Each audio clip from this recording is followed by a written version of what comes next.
Bienvenidos de nuevo a El Mundo que se avecina, a este bloque que estamos dedicando al conocimiento profético y al futuro de la humanidad.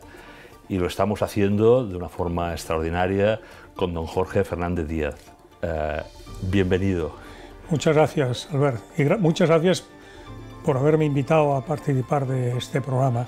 Es un honor. Él, como saben, es un político español, pero básicamente invitado en esta ocasión por su interés en la teología de la historia, en su interés profundo, ¿no?, sobre las mariofonías, las apariciones marianas, ¿no?, y sobre el tema que vamos a tratar en este último capítulo, ¿no?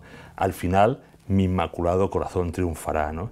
Y me es muy grato hacerlo justamente en estos momentos, ¿no?, en los que se produjo la consagración en Roma, ¿no?, que comentamos en el primer capítulo, la coincidencia de haber grabado ese capítulo justo el día siguiente a la consagración que hizo el Papa Francisco en la Basílica del Vaticano, de San Pedro, al Inmaculado Corazón de la nación rusa, ¿no?, de Rusia, de Ucrania y a la humanidad entera, ¿no? Decíamos en anteriores capítulos que desde el inicio de las Escrituras, en el Génesis, hasta el final, en el Apocalipsis, ¿no?, se nos revela a la Santísima Virgen en enemistad y en batalla contra Satanás, sus secuaces y sus obras. La Virgen siempre juega un papel importantísimo en la batalla espiritual desde la rebelión de Lucifer, y estamos hablando de que en estos momentos sigue esa batalla espiritual, además de las otras, ¿no?, de las otras que comentábamos con el globalismo, la guerra. Esa es la batalla humana. Esa es la batalla humana, pero en el trasfondo está la batalla espiritual, ¿no? Esa enemistad anunciada, ¿no?, ya en el comienzo, es confirmada en el Apocalipsis, libro de las realidades últimas de la Iglesia y del mundo, que hemos tratado en alguna ocasión en este bloque, ¿no? La situación de que la Virgen está en el centro mismo de esa enemistad y de esa lucha que acompaña a la historia de la humanidad hasta nuestros días y hasta el fin de los tiempos, ¿no?, tanto en la tierra como en la misma historia de la salvación, ¿no?, de la redención y la salvación. Y en esta historia está María, ¿no?, esta María que sigue siendo la señal de esperanza en el futuro, ¿no? Y en nuestro programa siempre pues, queremos dar esa nota de confianza y esperanza en el mundo que se avecina en el futuro, ¿no? La Virgen Santísima, por tanto, es la respuesta que dio Dios a Lucifer. Ella es la nueva estrella de la mañana, creo que nos lo comentó don Jorge Fernández Díaz en el último capítulo, ¿no? Ella es la que nos trae la luz verdadera, la portadora de la salvación, de la parusía encarnada, el arca de la alianza, recojo algunos de los piropos, ¿no?, de la nueva alianza. De la nueva alianza, la gran señal que apareció en el cielo vestida de sol y revestida de la luz de Cristo, ¿no? Y por lo tanto, pues bueno, me gustaría precisamente estar esperanzados y confiados pues, en ese triunfo final, ¿no? ¿Cómo lo interpreta usted este anuncio, ¿no? Al final, él triunfará. Mi corazón inmaculado triunfará. Bueno, estaba usted haciendo este comentario de presentación, de introducción a este último programa de su serie, ¿no?, de esta serie, de este bloque. Yo estaba evocando y recordando pues, también esas palabras, ¿no?, de que la Virgen le aplastará la cabeza a Satanás y le morderá en el calcañar Satanás, ¿no? El calcañar de la Virgen somos nosotros. El reducto fiel. Los hijos de la Virgen, sí, somos nosotros. ¿Qué quiere decir? Que vamos a ser, precisamente por ser hijos de la estirpe de María, ser hijos de Dios, vamos a ser atacados, vamos a ser perseguidos. ¿Apóstoles de los últimos tiempos? Por ejemplo. Pero teniendo presente que el triunfo está sentenciado. Es decir, el final de la historia se sabe cuál es. Es decir, el final de la historia es la victoria de Cristo, es la victoria absoluta de Dios. Lo que pasa es que no hay victoria si no hay combate, y si hay combate hay heridas, ¿no? Y por tanto las heridas pues forman parte consustancial de ser hijos de Dios. Y de esos dolores de parto, tal vez. Claro, ¿no? Jesucristo ya dijo, quien quiera seguirme, que coja su cruz de cada día y me siga. Es decir, el signo del cristiano es la cruz en forma de sufrimiento, de contradicción, de persecución. Esa es la señal del cristiano. Y otra cosa es que sabemos que el final, la victoria final, está asegurada. Está asegurada. Por eso Jesucristo dirá, cuando veáis que se cumplen estos signos de los tiempos, ¿no? Dirá, alzad los brazos, llega vuestra liberación. Y alegraros, ¿verdad? Claro, alegraos, alzad los brazos, llega vuestra liberación. Por tanto, siempre la virtud teologal de la esperanza debe predominar por encima y más allá de las heridas del combate, porque Jesucristo no espera guerreros inmaculados, sino guerreros, soldados que por haberlo sido precisamente, pues tienen el cuerpo lleno de cicatrices, de las heridas de los soldados. Jesucristo no espera, pues en fin, a personas que tengan una hoja de servicios inmaculada. No busca hombres perfectos, ¿verdad? Hemos de aspirar a la perfección. A la perfección, pero sabiendo de que, mire usted, no se trata de no caer nunca, fenómeno ahí, pero vamos, no sé si al margen de la Inmaculada Concepción, que no tuvo ni pecado original ni tuvo pecados actuales, pues hay algún otro ser que no tenga ninguna falta ni pecado, pero lo que espera Dios es que de cada caída le siga el levantarse, la recuperación. Y dicho eso, efectivamente, me dice usted, el triunfo del Inmaculado Corazón de María. Y ha hecho muy bien, permítame que lo diga así, evocando que estamos en tiempos en los que esa esperanza se actualiza mucho, tras la consagración que hizo el Papa Francisco hace unas semanas, el día de la Anunciación y Encarnación, Anunciación de la Virgen y Encarnación en sus entrañas virginales de Jesús, ¿no? Pues se hizo esa consagración, y hablábamos, ¿hasta qué punto se puede considerar que esa consagración cumple con el petitum que la Virgen le planteó a Lucia, ¿no? El 13 de julio del 17 y el 13 de junio del 29 en Tui, ¿no? Bueno, pues efectivamente, es decir, estamos en tiempos muy singulares en la historia de la humanidad, porque la Virgen vinculó esa consagración al triunfo de su corazón inmaculado, garantizando además que le sería dado como gracia al mundo un tiempo de paz. ¿Y la conversión de Rusia? Bueno, la conversión de Rusia, hay que entender, es un buen debate porque se ha especulado mucho acerca de qué podemos entender o qué se debe entender por conversión de Rusia, ¿no? Yo creo que lo aclara el que la Virgen vincula esa conversión al triunfo de su Inmaculado Corazón. La secuencia, recordará que es: al final mi corazón inmaculado triunfará. Diríamos, 2 puntos. El Papa me consagrará a Rusia, que se convertirá y le será dado al mundo un tiempo de paz, ¿no? Por lo tanto, la conversión de Rusia tiene que significar un triunfo de su Inmaculado Corazón, lo cual nos lleva a plantearnos qué es el Inmaculado Corazón de la Virgen. Y creo que la respuesta está clara, es el corazón de la Inmaculada Concepción. Por tanto, la conversión de Rusia tiene que venir vinculado a un triunfo de la Inmaculada Concepción. Pero son ortodoxos.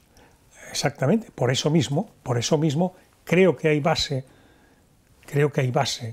para creer, para pensar, para creer que la conversión de Rusia será el fin del cisma que va para 1000 años, desde el año 1054, de la ortodoxia con la Iglesia católica. El fin del cisma.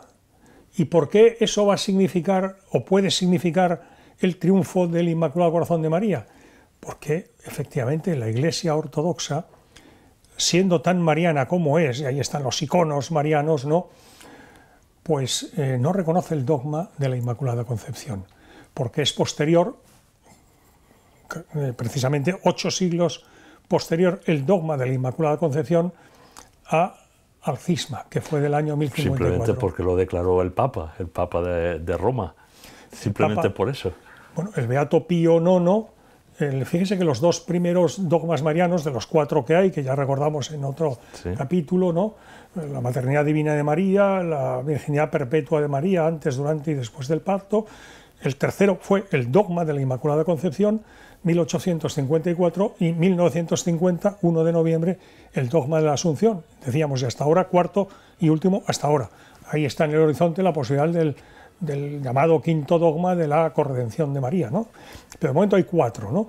Entonces, el tercer y cuarto dogmas marianos son posteriores al cisma y, por tanto, no reconocidos explícitamente por la Iglesia ortodoxa.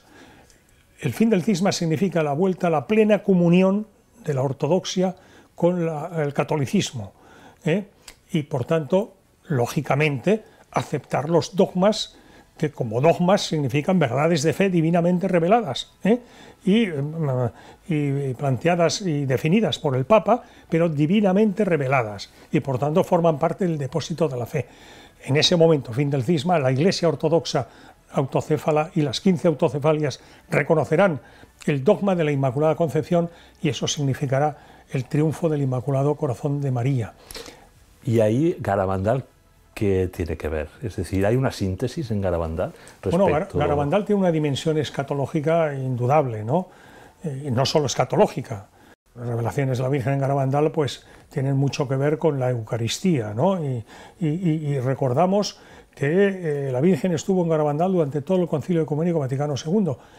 Oiga, se invitaron a los ortodoxos, creo, ¿no? Sí, bueno, y además hubo previamente el Pacto de Metz, en 1962. A ver, explíquenos un poco esto. Sí, Metz, la ciudad de Metz está en la frontera, en la Alsacia francesa, sí, que en las guerras ha ido pasando de Francia a Alemania, ¿no? El Pacto de Metz, la ciudad de Metz, de 1962, por el que la Santa Sede pactó con la ortodoxia rusa, que a cambio de que hubieran representantes de la Iglesia ortodoxa rusa en el Concilio Ecuménico Vaticano II, sí, que los hubieron, a cambio de eso, el concilio haría 2 cosas, o mejor no haría: condenar al comunismo y consagrar Rusia al Inmaculado Corazón de María. Porque fíjese que la Virgen pide que lo haga el Papa en comunión con todos los obispos del mundo. Mejor ocasión imposible, ¿no? Es la única ocasión en la que todos los obispos del mundo no solo están cada uno en su diócesis en comunión espiritual, sino que están en comunión espiritual y en comunión física, porque están reunidos en la Capilla Sixtina, en el corazón de la Iglesia, en la Basílica de San Pedro, ¿no? Están ahí, claro, todos, ¿no?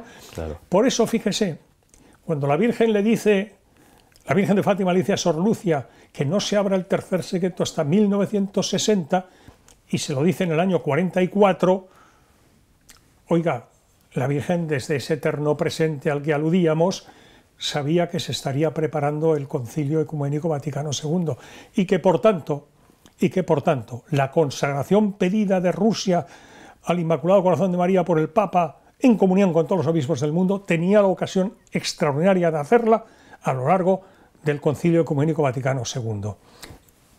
Y la Virgen viene a Garabandal, y al año 61, justo al año, una vez terminado el año, que había dicho que se abriera ya y se diera a conocer el tercer secreto, ¿no? Viene a Garabandal, y en Garabandal, en revelaciones a las niñas, a las 4, Conchita, Jacinta, Marilol y Maricruz, y particularmente a Conchita, ¿no? Pues se les revelará lo que es conocido como esa trilogía del aviso, el milagro y el castigo, ¿no? Y evidentemente eso tiene mucho que ver con los últimos tiempos. Conchita afirmará que cuando el 3 de junio del año 63 muere Juan XXIII, que era el Papa reinante en aquel momento, pues que oyó campanas que sonaban a muerto, y el diálogo que tiene con su madre, Aniceta, en la que le dice, bueno, pues ahora quedan 3 papas hasta el final de los tiempos, y que su madre le dirá, querrás decir el final del mundo, ¿no? Dice, no, a mí la Virgen me ha dicho el final de los tiempos, ¿no? El aviso, el milagro y el castigo tienen mucho que ver con los últimos tiempos. Y todo ello, a su vez, pues tiene mucho que ver con Garabandal.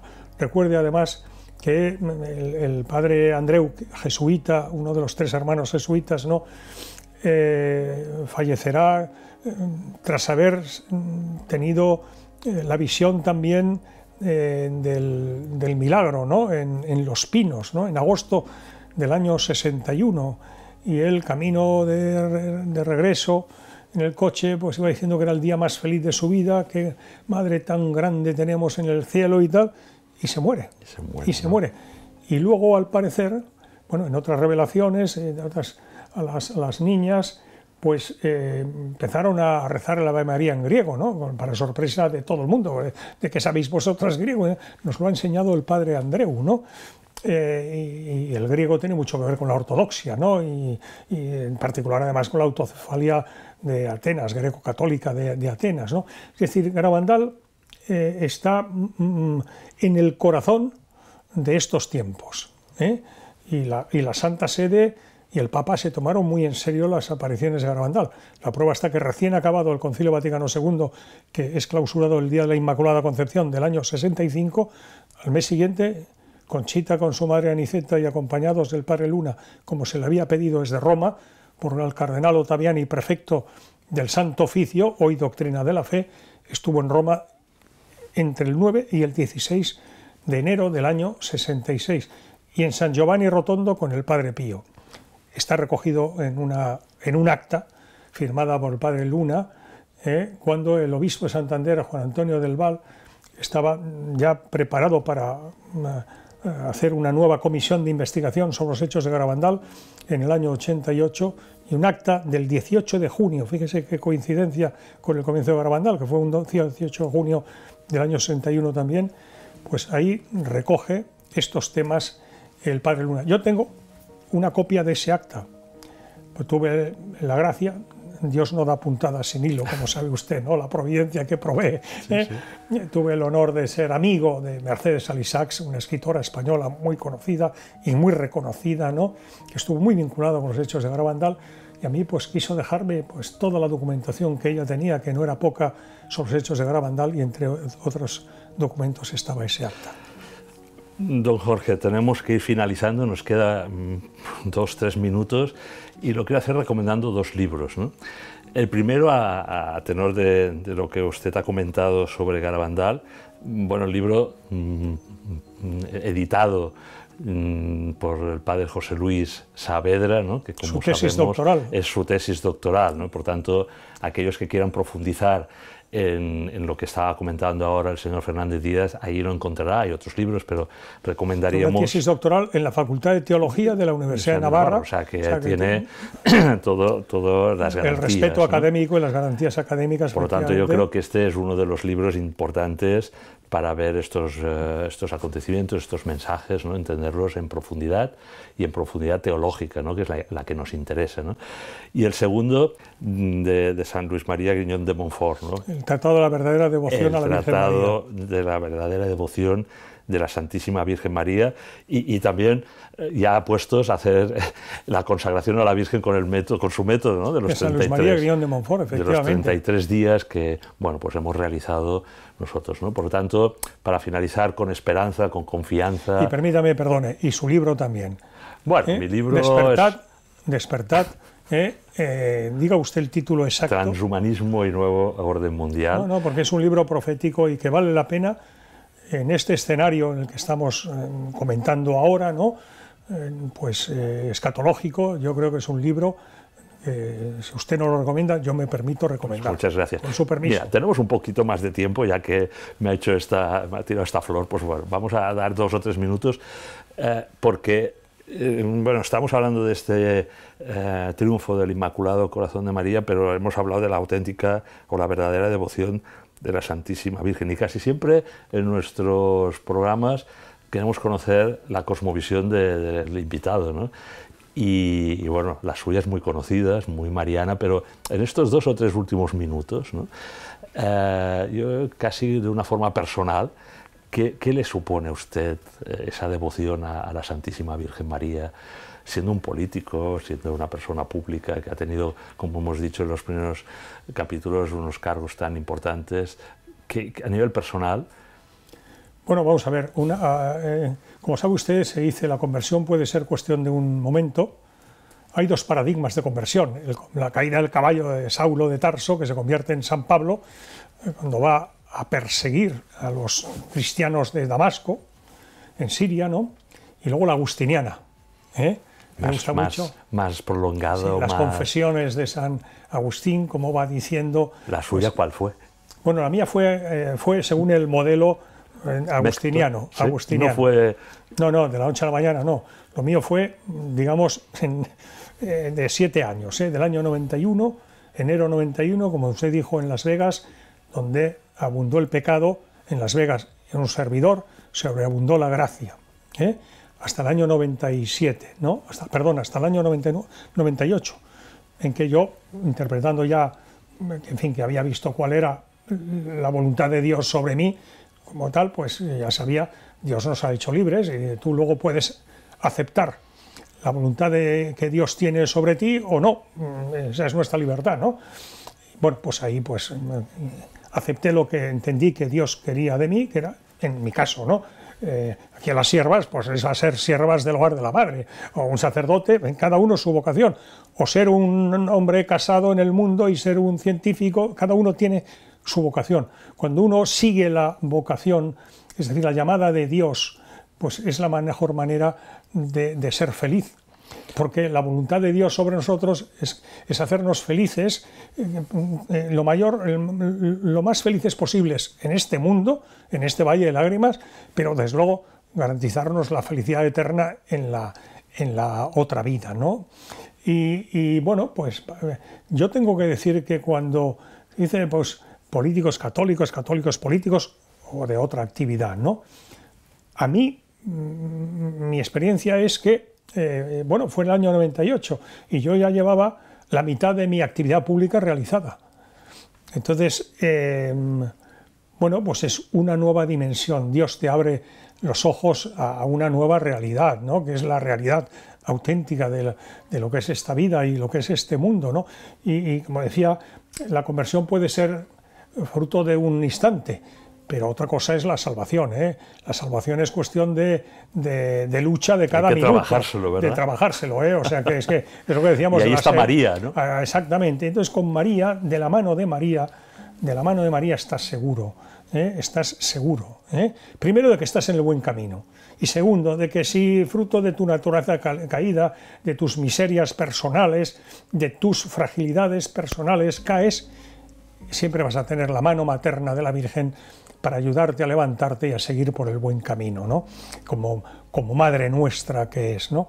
Entonces, bueno, pues luego la providencia pues se te manifiesta con experiencias vitales que te das cuenta de que efectivamente pues que Dios está detrás de todos los acontecimientos del mundo y de los de nuestra vida, ¿no? Es decir, que toda biografía personal, cuando uno mira retrospectivamente su vida, pues puede ir diciendo, como dice San Agustín en su obra Las Confesiones, ah, Señor, y eras tú.